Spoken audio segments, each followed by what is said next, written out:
et sœurs, bonjour, j'espère que vous allez bien.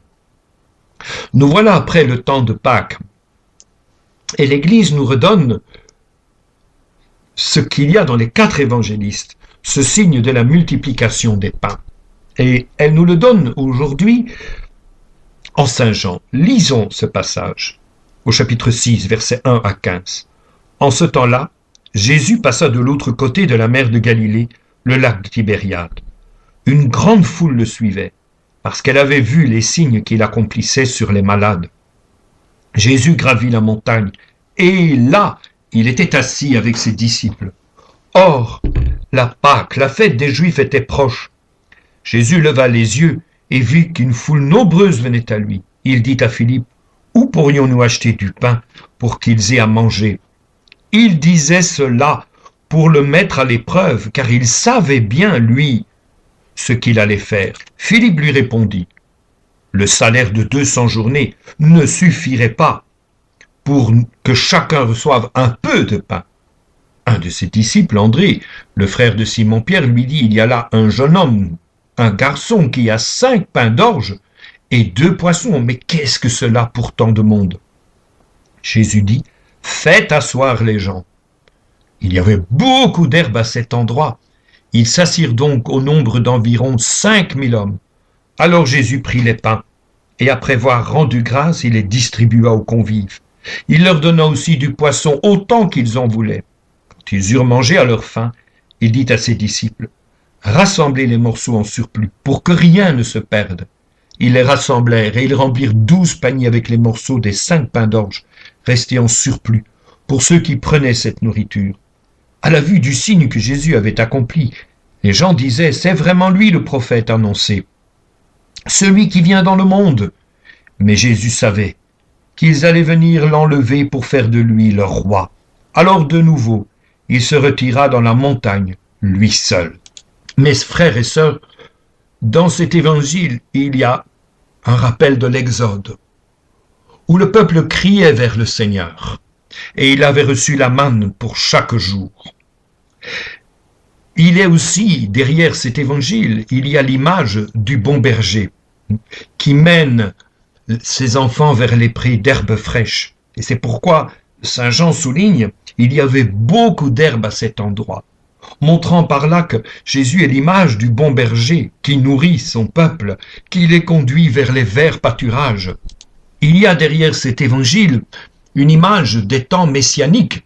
Il y a une surabondance. Au désert, on recevait ce qu'il fallait pour chaque jour. Ici, il y a à manger de façon surabondante pour tout le monde. Il y a du surplus. Et il faut que rien ne se perde, mes frères et sœurs, parce qu'il y en a pour tout le monde et pour toutes les générations. Voyez aussi que c'est Jésus qui prend toute l'initiative. Il lève les yeux et Jésus voit la foule. Et il pose une question. Et Saint Jean dit, pour mettre à l'épreuve Philippe, où pourrions-nous jeter du pain pour qu'ils aient à manger? Et Jésus met à l'épreuve ses disciples. Alors derrière ce texte, il y a aussi une image de l'Eucharistie, mes frères et sœurs. Il y a tout cela. Et je me dis, il y a aussi quelque chose d'étonnant à la fin de cet évangile. À la vue du signe que Jésus avait fait, qu'il avait donné en surabondance du pain et du poisson, et qu'il y avait encore assez pour tous ceux qui allaient, je dirais, venir et qui n'étaient pas là, à ce moment-là, ils veulent en faire le roi. Mais quel roi? Un roi qui multiplie comme cela, mes frères et sœurs, et Jésus se retire, seul dans la montagne, pour prier. Vous savez que quand Jésus va dans la montagne, c'est pour prier son Père. Alors essayons de retenir quelques leçons de cet évangile, parce qu'on ne peut pas tout dire, parce qu'il est tellement riche. D'abord, il faudrait prier pour que nous levons les yeux vers la foule nombreuse qui nous entoure. C'est important, mes frères et sœurs. Nous ne levons pas assez les yeux vers la foule qui a faim. Et Jésus pose encore la même question aujourd'hui. Où pourrions-nous acheter du pain pour qu'ils aient à manger? Et le pain pour l'âme, le pain pour le cœur, le pain pour la nourriture, je dirais, terrestre du corps, mes frères et sœurs. Il y a tout cela derrière cette question. Et Jésus pose la même question aujourd'hui à chacun d'entre nous, aux jeunes, aux moins jeunes, aux vieillards, à tout le monde, aux couples. Où pourrions-nous trouver à manger? Et derrière ce texte eucharistique, il y a aussi la parole de Dieu. La parole de Dieu, elle vient nous nourrir, mes frères et sœurs. Et cette parole de Dieu nous dit d'abord, quelle compassion est-ce que j'ai pour la foule, comme Jésus? Quelle compassion! Je prends un exemple, mes frères et sœurs. Le monde a faim dans son corps. Tout le monde n'a pas tout ce qu'il faut pour se nourrir. Et il est faux, mais archi faux, de dire qu'il y a trop de monde sur la terre pour nourrir convenablement tout le monde. C'est faux. C'est un mensonge. Nous sommes suffisamment intelligents pour aller sur la Lune et sur Mars, pour produire, pour qu'il y ait de la nourriture pour tous. Mais le problème, c'est le cœur des hommes. Vous le savez, mes frères et sœurs. Cela est dit de temps en temps dans les journaux. On dit que près de 80 milliardaires de la Terre possèdent autant que 80% de tous les habitants de la Terre. Est-ce normal cela? Et parfois il nous semble généreux. Mais derrière cette générosité, il y a encore, et on l'a vu récemment, pour l'un d'entre eux, un désir de gagner de l'argent, d'assurer une puissance, mes frères et sœurs. Tout ça, c'est pas normal. Et Jésus s'en va sur la montagne, parce qu'il nous laisse au cœur de ce monde, avec sa parole. Est-ce que nous allons lever les yeux vers ceux qui sont dans la misère, ou nous tourner que vers nous-mêmes? Qu'as-tu que tu n'aies reçu, dit saint Paul? Qu'as-tu que tu n'aies reçu? Et tu l'as reçu pour toi, et rends-en grâce au Seigneur, que ça nourrit ton cœur, ton corps, ton âme. Mais tu l'as aussi reçu pour partager. L'humanité accumule des richesses absolument invraisemblables. Et il y a des pays où les dirigeants accumulent des richesses inimaginables alors que leur peuple a faim. Et c'est vrai aussi dans ce pays, mes frères et sœurs. Bien sûr qu'il y a une couverture sociale, mais il y en a qui passent à travers les mailles du filet, mes frères et sœurs. Et il y a des possessions énormes aussi dans ce pays. Est-il normal qu'il y ait des gens qui ont encore faim aujourd'hui? Mais si la parole de Dieu ne nous touche pas, si la parole n'atteint pas notre cœur, et que nous ne nous mettions pas à devenir des gens pleins de compassion pour tous ceux qui souffrent, mes frères et sœurs, Jésus va s'en aller. Parce qu'il ne veut pas un roi qui impose et qui dit « ce sera comme ça ». Jésus n'est pas un magicien, il a fait un signe. La terre est surabondante, mes frères et sœurs. Et l'homme est suffisamment intelligent pour pouvoir aider son frère. Mais pour aider son frère, il faut que celui qui est à côté de moi puisse vraiment être considéré pleinement comme mon frère. Et que je puisse, comme Jésus, souffrir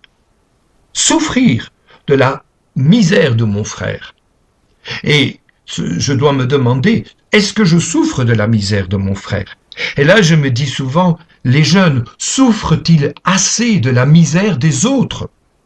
Je le dis de temps en temps, mes frères et sœurs, mais je pense que nous n'éduquons pas assez les jeunes à une véritable compassion. Pourtant, il y a des jeunes formidables. Et je crois que dans le cœur des jeunes, il y a une potentialité extraordinaire. Mais est-ce que nous leur donnons, parce que c'est les adultes, une compassion pour tous ceux qui souffrent et qu'ils aient envie de donner du temps, de leur force, de leur énergie pour s'occuper de celui qui a faim à tous les niveaux? L'Eucharistie qui est derrière aussi cet évangile est là pour transformer les cœurs. Jésus ne veut pas remplacer les hommes, mes frères et sœurs. Jésus veut que l'homme soit touché par cette puissance d'amour que Dieu donne en donnant l'Esprit Saint, par cette parole qu'il nous donne et qui est force et qui nous fait dire « mais on a de quoi donner à manger à tous ceux qui ont faim ». Et Jésus nous provoque encore. Est-ce que tu participes, toi, concrètement, à ce peuple qui donne à manger à ceux qui ont faim, en leur cœur, en leur corps et en leur âme, mes frères et sœurs? Et tant que ce ne sera pas ainsi, Que voulez-vous que Jésus fasse de plus? Il va auprès de son Père et il prie pour eux.